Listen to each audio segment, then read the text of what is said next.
모두가 좋아하는 찬양이죠. 할렐루야. 신나고 좋네요. 네.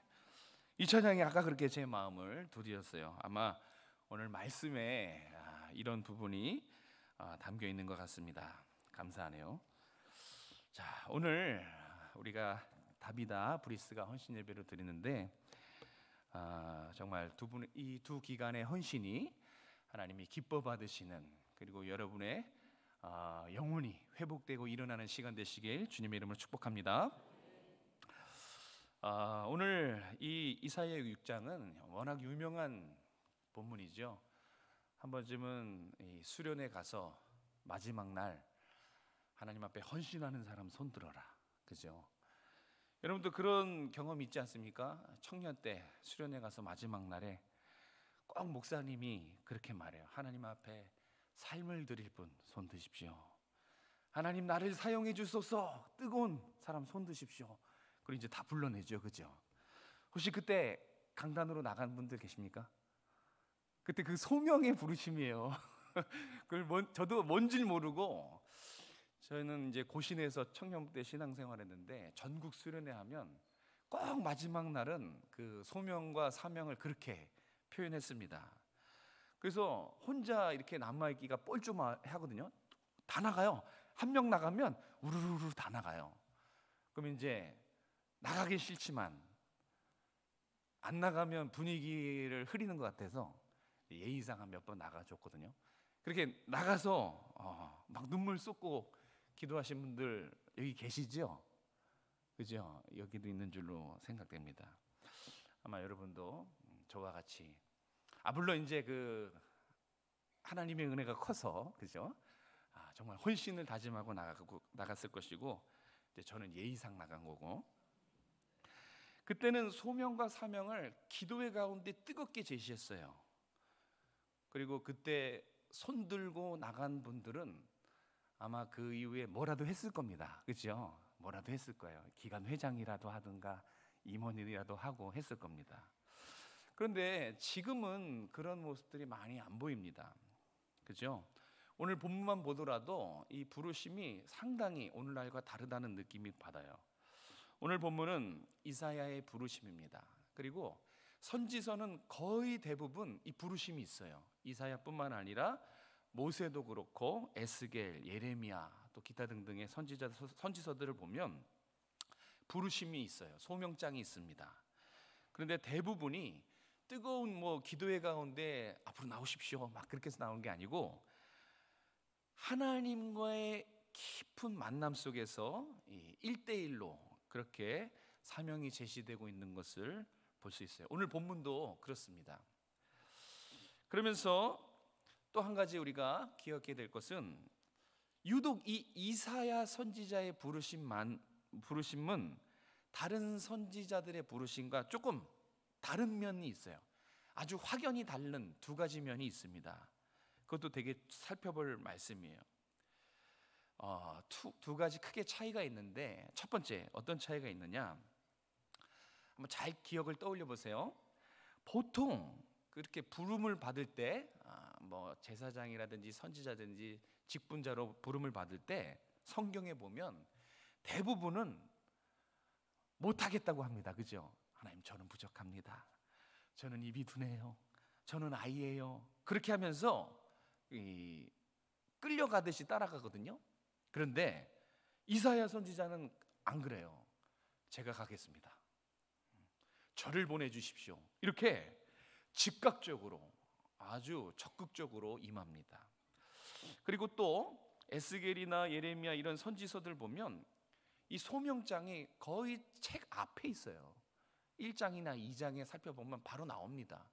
이 소명장이 아주 중요해요. 왜냐하면 이 소명장이 뭘 나타내냐면 하나님의 사람이란 걸 나타내줘요. 증명이에요. 하나님의 사람이고 하나님의 도구인 것을 증명해주는 아주 중요한, 확인해주는 증명서와 같아요. 그런데 대부분의 선지자들의 이 소명장은 앞부분에 있어요. 그런데 이사야는 중간에 불쑥 튀어나왔단 말이에요. 1장이나 2장에 있지 않고 쭉 이야기가 진행되다가 6장에 와서 갑자기 튀어나온 느낌을 받아요. 자, 이렇게 이사야 선지자의 부르심이 다른 선지자들의 부르심과 좀 다른 이유가 이 배경 속에 있습니다. 뭐냐면 이사야 선지자는 활동 중에 부르심을 받았어요. 처음에 이렇게 부르심 받은 게 아니라 이미 선지자로 활동하고 있었어요. 그런 활동 중에 그 중간에 하나님이 찾아오셔서 사명자로 세워졌기 때문에 조금 다른 선지자들과는 다른 차이점을 갖고 있습니다. 자, 1절 보시면, 우리 성경을 가지고 계신 분은 1절을 보실까요? 1절에 보시면 중요한 시기 하나를 이야기합니다. 1절에 보면 어떤 왕이 나오죠? 예, 우시야 왕. 근데 그 왕이 어떻게 해요? 죽어요. 네.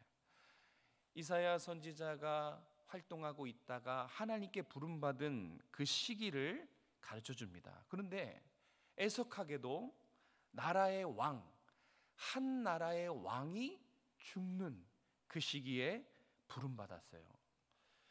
이거는 뭔가 여기에 깊은 의미가 담겨 있는 거예요. 여러분, 우시야 왕은 비교적 남유다의 선한 왕입니다. 52년 동안 아주 오랫동안 남유다를 잘 통치했어요. 이 우시야가 통치할 때는 그래도 거룩한 나라입니다. 이 남유다 분위기가 종교개혁을 단행하고 또 산당들을 회파하고 또 하나님을 경외하는 그런 비교적 거룩한 나라의 모습을 잘 갖추고 있었어요. 그래서 이 선한 왕은, 우시야 왕은 선지자들이라든지 백성들의 존경의 대상이었고 또 미래 소망이 되었습니다. 그런데 지금 우시야 왕이 죽던 해라는 것은 뭐냐면 이 거룩하게 살려는 왕이 사라졌다는 거예요. 소망이 사라진 그런 시대다라는 것을 은연중에 알려줍니다. 그리고 정말로 이 우시야 왕이 죽은 뒤로 남유다의 영성과 이 나라의 그런 부분들이 급속하게 쇠락을 합니다. 그러니까 이 왕이 죽었다는 것은 단순히 영향력이 있는 한 사람이 죽었다는 것이 아니라 이제 이 나라의 국운이 한풀 꺾였다, 정말 절망의 시대다라는 것을 가르쳐 줍니다. 자, 근데 보세요. 선한 왕이 죽고 이사야 선지자가 마치 바톤 터치를 하듯이 사명자로 부르심을 받아요. 그러니까 소망이 사라진 나라에서 이 한 선지자가 사명자로 부르심을 받는 거죠. 그런데 1절 다시 보시면, 자, 우시야가 죽던 해에 이사야가 성전에 있었다라고 말하고 있습니다. 그러니까 소망이 사라진 그런 나라를 위해서 이사야 선지자가 무엇을 했는가? 바로 성전에 엎드려서 기도했어요. 이사야 선지자는 소망이 없는 중에도 성전에 나아가서 엎드려 기도했어요. 그가 그렇게 엎드려 기도하다가 하나님의 임재를 경험한 것입니다. 자, 오늘 이사야의 소명장이라고 하는 이사야 6장, 이 이사야의 부르심을 통해서 부르시는 하나님에 대해서 오늘 이야기를 좀 나눠보려고 합니다. 우리 헌신하는 우리 다비다, 우리 브리스가 오늘 말씀에 큰 은혜 받기를 원합니다. 자, 먼저 6절과 7절, 8절 우리 세 구절을 같이 한번 읽도록 하겠습니다. 시작. 그때에 스랍 중에 하나가 부젓가락으로 제단에 잡혀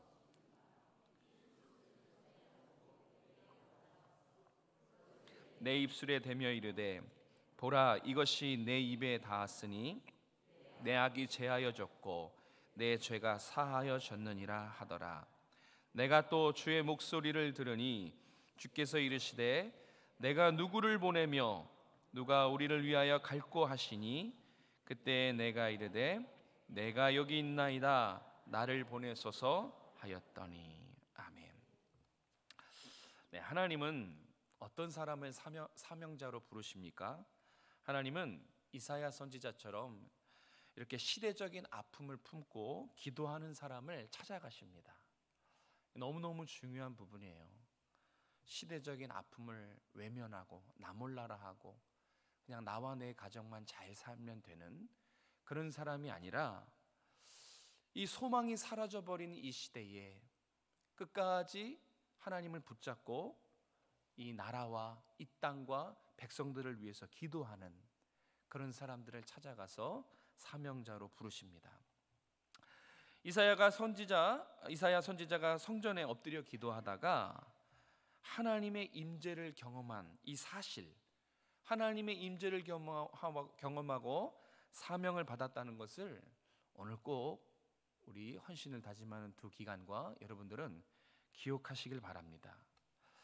소망이 사라진 나라입니다. 소망이 사라진 시대에 그 시대적인 아픔과 나라의 쇠락을 안타깝게 여겨서 성전에서 엎드려서 기도하다가 하나님이 이사야 선지자를 찾아온 것입니다. 여기 보면 이 순서도 아주 중요해요. 어떻게 사명을 받게 됐는지 그 순서가 성경에 분명히 나와 있기 때문에 그렇습니다. 순서를 잘 보세요. 이렇게 하나님이 하십니다. 언제나 하나님은 먼저 찾아오십니다. 먼저 찾아오셔서 자신을 드러내십니다. 참 이사야 선지자의 특권은 성경에 어디에도 하나님을 뵌 사람은 없어요. 하나님의 친구라고 불리는 모세조차 하나님의 등을 봤지 하나님의 얼굴을 뵌 적은 없는데 이사야 선지자는 한 사람 유일하게 하나님을 뵙니다. 그렇게 하나님이 자신을 계시합니다. 처음에. 그리고 죄를 사하십니다. 하나님의 도구로 쓰기 위해서 정결케 만드셔야 돼요. 사명자는 항상 주의 부르심과 주님과의 만남, 그리고 깊은 회개, 정결케 되는 과정이 있어요. 죄를 제거하는 것이 사명보다 먼저 선행되고 있죠. 그리고 나서 이제 사명을 부여하십니다. 이것은 무슨 뜻이냐면 사명이라는 것은 내가 하고 싶다고 할 수 있는 것이 아니라는 것입니다. 내가 되고 싶다고 해서 사명자가 되는 것이 아니에요. 하나님이 찾아오시고 죄를 사해 주시고 부르셔야만, 그래야지만 사명자가 될 수 있는 것입니다. 그러면 하나님은 어떤 사람을 찾아가실까? 어떤 사람을 사명자로 부르실까? 그게 오늘 첫 번째 대지의 중요한 핵심입니다. 기도하는 사람이에요. 하나님은 기도하는 사람을 찾아가십니다. 시대적인 아픔을 이 가슴에서 느끼고 나라와 민족을 위해서 기도하는 사람에게 찾아가십니다. 오늘날도 정말 우리는 나라와 민족을 위해서 여러분 기도해야 될 때예요. 여러분 우리 정말 기도해야 될 때예요. 나라와 민족을 위해서 특별히 다음 세대를 세우는 아주 중요한 시점인데 나라를 위해서 꼭 같이 기도했으면 좋겠어요. 제가 사실은 하도 요즘에 답답하고 또 나라를 생각하면 기도 안 나올 때가 참 많아요. 너무 답답해서 아예 하나님께 작정하고 내가 아무리 바빠도 화요일 날 하루는 나라를 위해서 기도해야겠다. 정말 그렇게 마음 먹고 지금 거의 한 달째 하고 있는데 새벽 예배 끝나면 6시 반쯤에 그냥 옷 입은 채로 목양실에 있는 골방에 들어가는 거예요. 그리고 점심도 거르고 첫날은 5시에 나왔어요.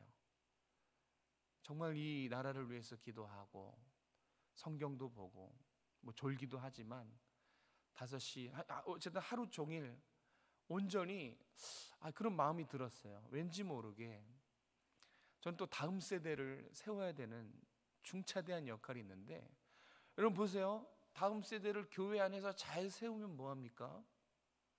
터가 무너져 버렸는데 아이들이 신앙생활하는 이 나라가 터가 무너지면 아무리 세워도 소용이 없어요. 그래서 제가 너무 마음이 답답했던 거예요. 하나님, 첫날은 그랬어요. 계속 기도했던 게 아니 다음 세대를 세우라고 하셨는데 터가 무너지면 어떻게 세웁니까? 참 믿음이 없지요. 근데 정말 그렇게 진심으로 하나님 앞에 답답해서 아뢰었어요.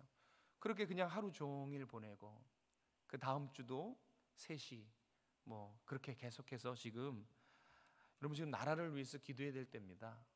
아무리 바쁘셔도 정말 이 시대를 한번 생각해 보십시오. 다가올 시대를 한번 생각해 보십시오.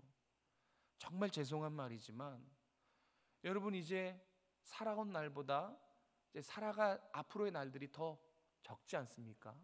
근데 애들은 안 그래요. 애들은 살아갈 날이 정말 깁니다. 그런 아이들이 살아갈 이 나라, 이 땅, 이 나라가 정말 그 앞으로의 타락할 시대를 염두에 두면 기도가 정말 안 나올 수가 없어요. 어쨌든 이렇게 시대의 아픔을 품고 나라와 민족을 위해 기도하는 이사야에게 찾아가십니다. 그리고 물으십니다. 내가 누구를 보내며 누가 나를 대신해서 가겠느냐? 자, 이거는 일부러 하나님이 이 이사야를 염두에 두고 질문하신 거예요. 뒤에 이사야가 바로 즉답할 거를 예상하고 있으셨어요. 자, 그 물으심에 이사야가 어떻게 대답합니까? 즉각적으로 대답해요. 이게 중요해요. 꾸물거리지 않았어요. 다른 선지자들처럼 저는 입이 둔하고 저는 아이라서 저는 못합니다. 한 템포 쉬고 억지로 끌려간 게 아니었어요. 즉각적으로 주님 저 여기 있습니다. 제가 가겠습니다. 저를 보내십시오. 주저하지 않고 망설이지 않고 대답해요. 이 즉각적인 이사야 선지자의 반응을 살펴볼 필요가 있어요. 여러분 이 즉각적인 것은 단순히 영웅심에서 내가 한번 일으켜버리라, 일어나라 주의 백성, 이런 어떤 영웅심에서 그런 성급함에서 나온 즉각적인 대답이 아니에요. 왠지 아냐? 왜냐하면 만약에 이때 못 모르고 정말 의협심에 저 여기 있습니다 그렇게 성급하게 대답했다면 이사야 선지자는 사역을 완주하지 못했을 거예요. 힘들고 어려울 때, 목숨에 위협받았을 때 저 못합니다 중간에 포기하고 기권해 버렸을 것입니다. 그런데 끝까지 사역합니다. 그러니까 적어도 즉각적인 이 반응은 성급함이나 영웅심이 아니라는 거예요. 그럼 어떻게 이렇게 하나님 저 여기 있습니다, 저를 사용해 주십시오, 망설이지 않고 대답했는가?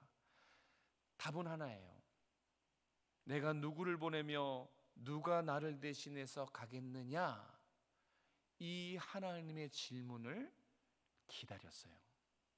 그러니까 이사야 선지자는 이미 성전에서 충분히 기도하면서 준비가 돼 있었어요. 이미 기도를 통해서 하나님의 마음도 내려봤고, 이미 충분히 엎드려 기도함을 통해서 하나님의 뜻도 내려봤고, 하나님의 마음에 접속되어서 마음이 불붙어 있었어요. 이 불이 이미 지펴져 있었단 말이에요. 그래서 하나님 저 여기 있습니다, 제가 가겠습니다, 담대하게 대답한 것입니다. 하나님이 천사를 보내시거나 또 하나님이 직접 나서시면 어땠을까요? 효과 만점이었겠죠. 하나님이 가시거나 천사들이 가면 아주 그냥 그 사역의 결과면에 있어서는 효과적이었을 것입니다. 그런데 보세요, 그렇게 안 하세요. 하나님 충분히 그렇게 할 수 있음에도 불구하고 그렇게 안 하시고 이사야를 부르십니다. 하나님의 마음으로 이미 불붙은 엎드려 기도하는 이사야를 부르십니다. 왜냐하면 이사야의 마음에 이미 하나님의 마음이 들어가 있었어요. 남유다를 향한 하나님의 마음, 그 마음이 이사야 선지자가 그 하나님의 마음을 공감했기 때문에 하나님이 그 기도의 사람을 찾아가셔서 부르신 것입니다. 이 하나님의 마음을 품는 게 너무 중요해요. 하나님의 마음을 품은 사람을 하나님이 찾아가신다는 거 꼭 기억했으면 좋겠습니다. 왜 기도하는 사람을 찾아가실까? 제가 잠깐 생각해 봤는데 앞에서도 설명했듯이 기도하는 사람은 적어도 하나님의 마음을 헤아릴 줄 압니다. 적어도 기도하는 사람은 하나님의 마음을 헤아릴 줄 알아요. 저도 그렇고 여러분도 그랬을 겁니다. 다른 어떤 이유가 아니라 그냥 단순히 기도하다가 하나님의 마음을 확인하는 순간, 저도 그랬고 여러분도 그렇고 우리 동일하게 우리 마음 중심에서 솟구치는 간절함을 하나님께 아뢰지요. 그때 나온 기도가, 선포가 주님, 제가 여기 있습니다. 저를 사용해 주세요. 우리도 그런 경험이 있어요. 저도 그랬거든요. 다른 것이 아니었어요. 하나님의 마음을 알 때, 내가 저 마음을 아는데 하나님 날 안 불러주시나? 그러고 있다가 하나님의 마음을 주셨을 때 이 간절함이 막 솟구쳐 오르죠. 폭발합니다. 그때 정말 선포하는 거예요. 하나님, 제가 여기 있습니다. 저를 사용해 주십시오. 제 삶을 하나님 앞에 드리겠습니다. 절대 성급한 것이 아니라 간절함으로, 이 불붙는 심정에 의해서 그렇게 고백이 되어진 것입니다. 오늘 우리가 살아가는 2025년 이 시대는 정말 하나님의 비전을 위해서 엎드려 기도하는 사람이 필요해요. 갈수록 엎드려 기도하는, 하나님의 비전을 놓고 엎드려 기도하는 사람이 잘 보이지 않아요. 하나님 편에서 하나님의 비전은 우리 편에 봤을 때는 그건 사명입니다. 지금 이 시대에 하나님의 비전을 바라보면서 목숨 걸고 그 부르심에 순종하는 이 사명자, 그 사명자는 꼭 사역자가 아니어도 됩니다. 80의 갈렙도 노인이지만 부름을 받았어요. 남녀노소 지위고하를 망라하고 누구든지 하나님의 마음을 품은 자는 그 하나님의 비전 때문에 사명자가 될 수 있고요. 지금 이 시대는 정말 기도하는 사명자가 너무너무 필요합니다. 하나님이 부르실 때 준비된 사명자로 하나님 앞에 가실 수 있는, 나가실 수 있는 여러분 되시길 주님의 이름으로 축복합니다. 우리 브리스가와 다비다, 우리 두 기관도 마찬가지입니다. 오늘 헌신은 어쩌면 사명자의 부르심일 수 있어요. 너무너무 이 시대가 악하기 때문에 정말 하나님 앞에 부름받은 사명자들이 너무너무 필요합니다.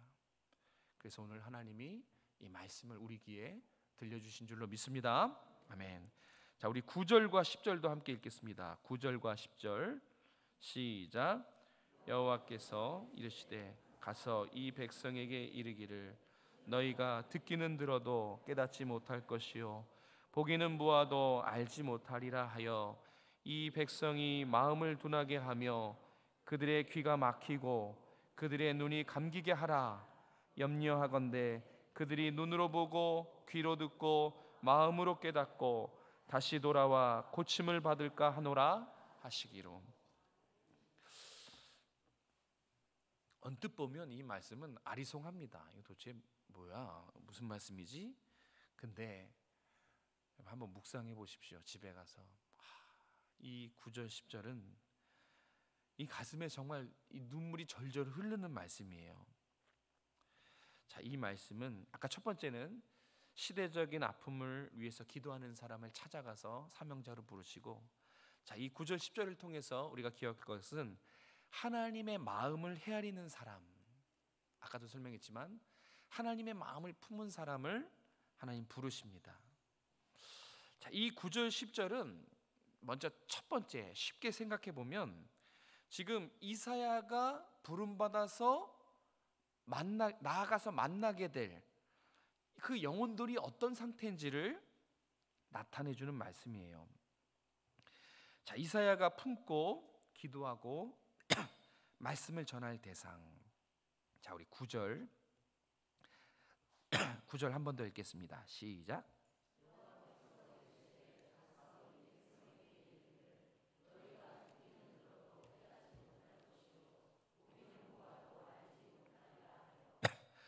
네, 됐습니다. 이런 사람들에게 가서 품고 기도하고 말씀을 전하라는 것입니다. 지금 남유다 백성들은 영적으로 어떤 상태냐면 듣기는 들어도 깨닫지 못하고, 자, 보기는 보는데 알지 못합니다. 10절에는 그들의 마음을 이렇게 표현합니다. 마음은 둔하다. 귀는 막혔고 눈은 감겼다. 어떤 상태인 것 같습니까? 지금 이 상태가 살아있긴 하죠, 그죠? 그런데 죽은 겁니다. 살아있으나 죽은 상태. 마치 영화에 나오는 좀비처럼 움직이긴 하지만 의미도 없고, 삶을 살아가지만 듣지도 못하고 보지도 못하고, 그런 상태, 영적으로 무감각한 상태를 말합니다. 그런데 여기에서 충격적인 것은 뭐냐면 10절 후반절이에요. 왜 이 말씀을 하셨을까? 10절 후반절, 얼마나 이들의 상태가 처참하고 엉망진창인지 하나님이 이렇게 말해요. 그들이 혹시 깨닫고 돌아와서 고침받을지 모르니 눈과 귀가 열리지 않게 하라. 그럼 어떻게 하라는 거예요? 고침받아서는 안 된다는 얘기잖아요, 그죠? 눈과 귀가 열려서 깨닫고 혹시 다시 돌아올 수 있을지 모르니 눈과 귀를 다 가리게 하고 열리지 못하게 하고 깨닫지 못하게 하라. 무슨 뜻입니까?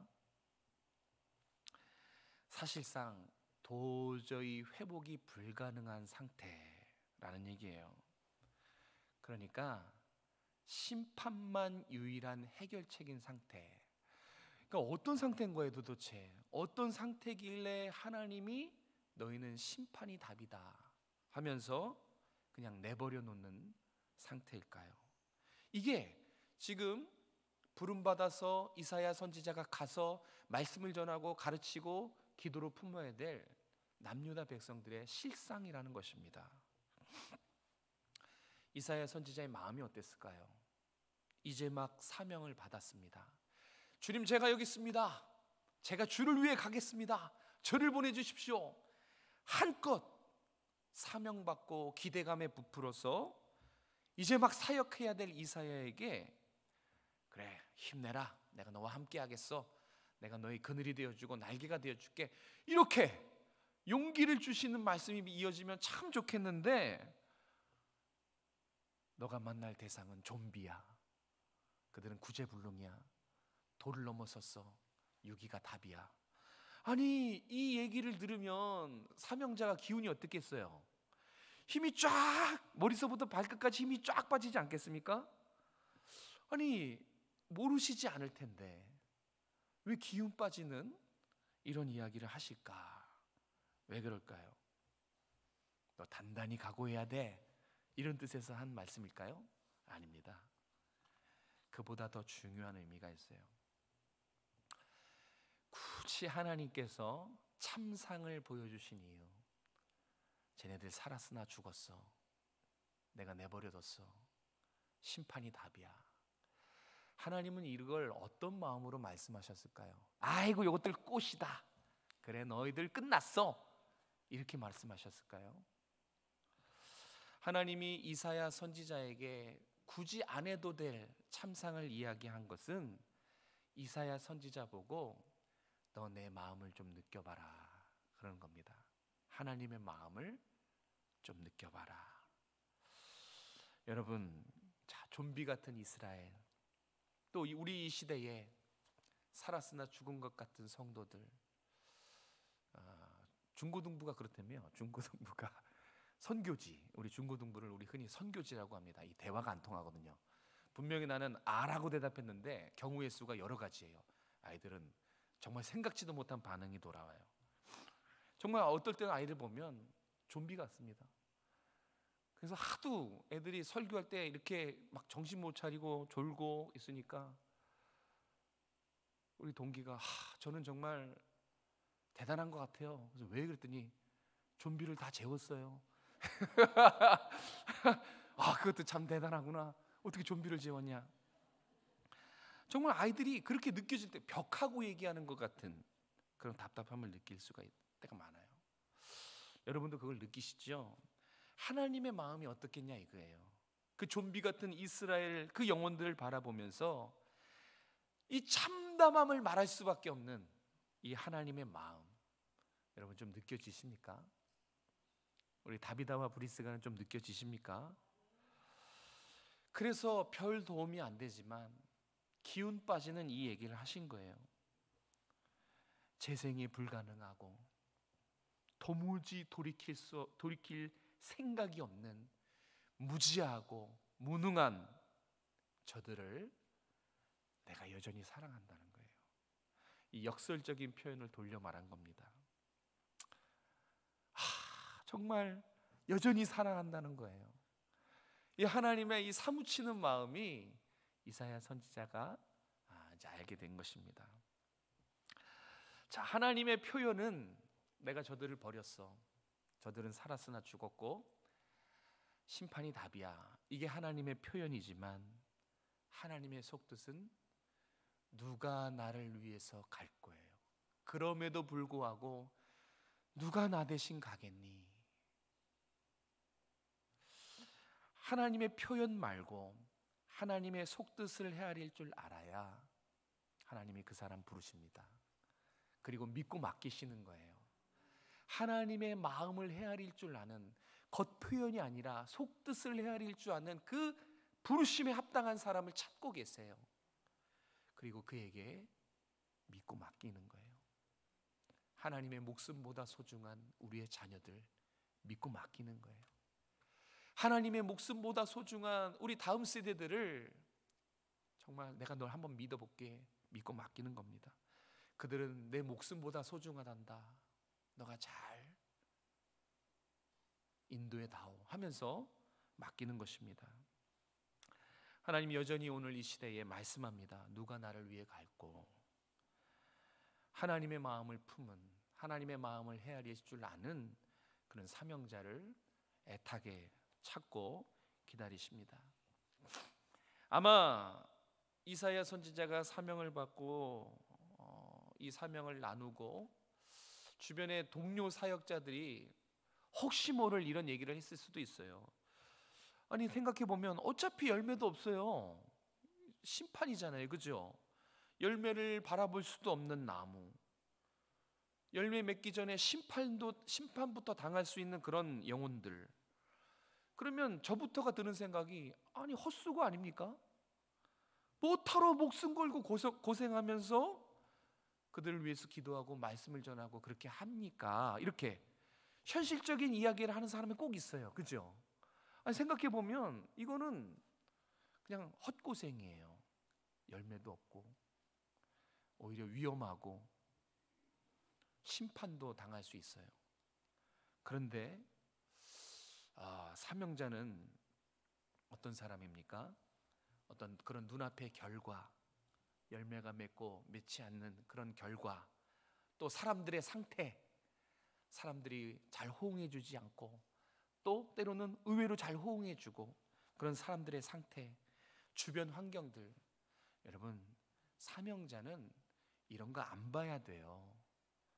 사명자는 눈앞의 결과나 사람들의 반응이나 주변 환경, 뭐 코로나 시기, 코로나 아닌 시기, 이런 거 일일이 신경 쓰면 사명자 아닙니다. 사명자는 딱 하나만 신경 쓰면 돼요. 하나님이 보내신 것.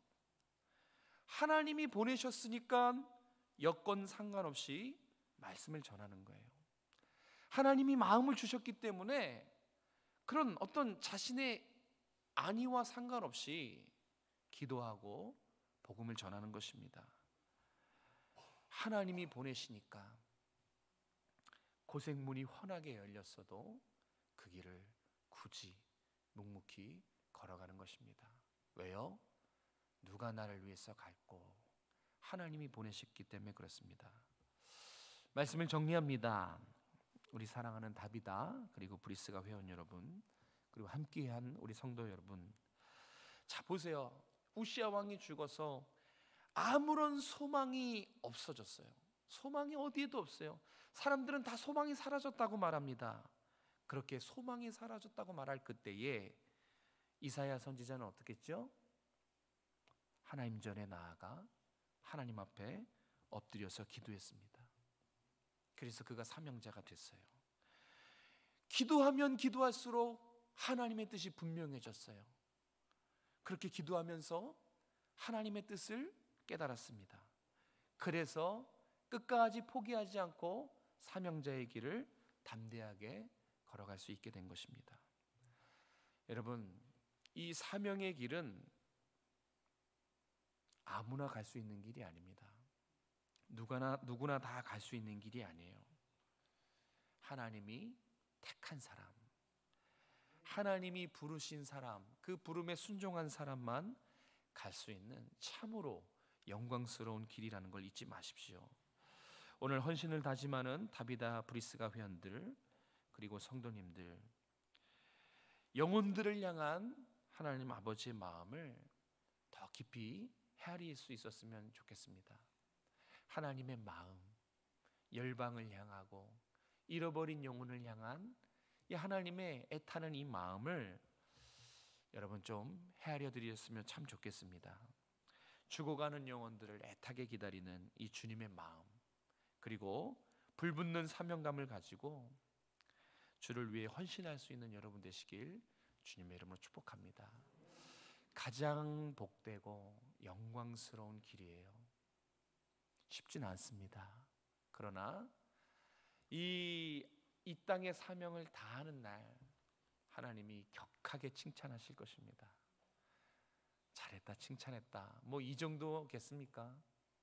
끝까지 하나님의 마음을 품고 영혼 구원을 위해서 사명자의 길을 걸어간 그 성도를 하나님이 지금도 기뻐하시고 하나님 만나는 그날 하나님이 크게 칭찬하시고 기뻐하실 줄로 믿습니다. 그래서 사명의 길이 그 누구보다, 그 어느 길보다 영광스러운 길이에요. 도전하시고 기도의 삶의 삶으로 하나님의 마음을 품고 정말 쓰러져가는 이 시대를 위해 여러분 기도하는 여러분 되시길 주님의 이름으로 축복합니다. 기도하겠습니다. 하나님, 우리가 이사야의 선지자의 이 사명을 부르심을 보면서 또 우리가 하나님 앞에 두 손 들고 고백하고 헌신했던, 서원했던 그 날을 되새겨 봅니다. 하나님이 부르실 때에 가장 영광스러운 이 일에 동참할 수 있는, 순종할 수 있는 마음을 주시고 허물어져가는 이 시대에 아픔을 공감하면서 정말 방황하는 영혼들, 잃어버린 영혼들을 주님의 마음으로 품고 기도하는, 소망이 사라져버린 이 시대에 기도로서 하나님께 영광 올려드리는 우리 다비다와 브리스가 우리 모든 성도들 다 될 수 있도록 함께하여 주시옵소서. 하나님, 우리 다음 세대를 세우는 것이 만만치가 않습니다. 이 세상의 공격과 사단의 공격이 참으로 만만치가 않습니다. 그럼에도 불구하고 사명자들이 이곳저곳에서 일어나서 기도의 사람들이 여기저기서 눈물 뿌리면서 기도하면서 마침내 하나님의 뜻과 다음 세대를 향한 하나님의 섭리가 반드시 이루어지는 놀라운 역사를 바라보는 우리 모두가 될 수 있도록, 소망 중에 바라보는 우리 성도들이 다 될 수 있도록 함께하여 주시옵소서. 거룩하신 예수님의 이름으로 감사하며 기도드렸습니다.